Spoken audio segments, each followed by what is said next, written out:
With the clock counting down to next Tuesday's proposed ceasefire, Bosnian Serb forces have been pressing their attack on the town of Ključ in the west of the country. One unconfirmed report says the town, which was only captured by the Bosnian government army from the Serbs a fortnight ago, has already fallen.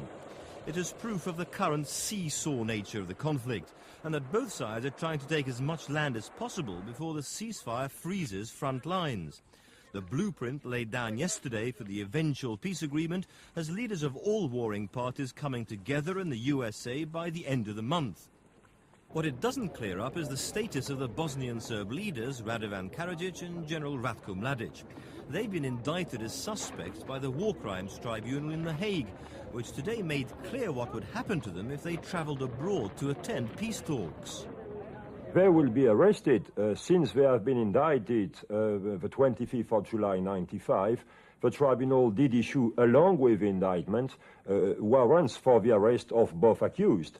That basically means that if they were to travel abroad, outside Serbia, they will be arrested.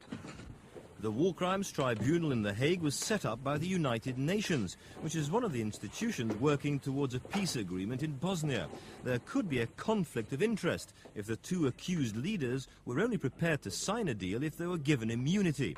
But the tribunal today made a clear undertaking it would never lift charges. As to the possible consequences of the tribunal's decision on a possible peace process, I must say that's not really our concern, that's not our mandate. We are not politicians, we are lawyers making legal, fact-based decisions. So, and the more so that we believe that there will be no lasting peace possible without any sense of justice given to the victims. In an admission that war crimes have not just been committed by Serbs, the Croatian President Franjo Tudjman today promised to prosecute citizens of his own country who committed atrocities during and after the recapture of Krajina in August.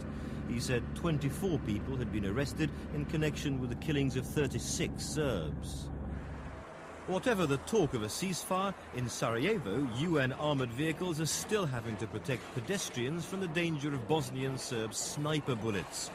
For that reason, and because water and other utilities have still not been restored, there's scepticism among civilians about a genuine peace.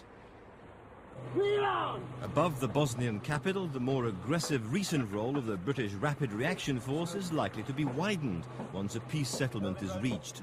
NATO plans to supplement these guns with a military presence of more than 60,000 to enforce any agreement. Today, President Clinton finally committed the USA to a large contribution of ground troops. The United States must do its part and send in troops to join those of our allies under NATO command with clear rules of engagement. If we fail, the consequences for Bosnia and for the future of NATO would be severe. We must not fail. In Rome, foreign ministers of the warring parties met representatives of the contact group of nations trying to finalize the ceasefire. The negotiators warned that an eventual peace deal was still some way off, the US envoy listing the problems looming in just the next 4 days. We talked about the high importance of implementing the agreements.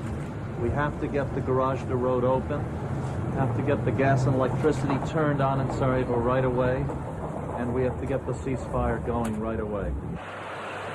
Reports tonight say Bosnian Serb troops attempting to claw back territory are not just facing government forces, but some 400 soldiers from the Croatian army who have crossed the border. And no one is under any illusion that the rush to occupy strategic positions will last right up to the ceasefire deadline at midnight next Tuesday.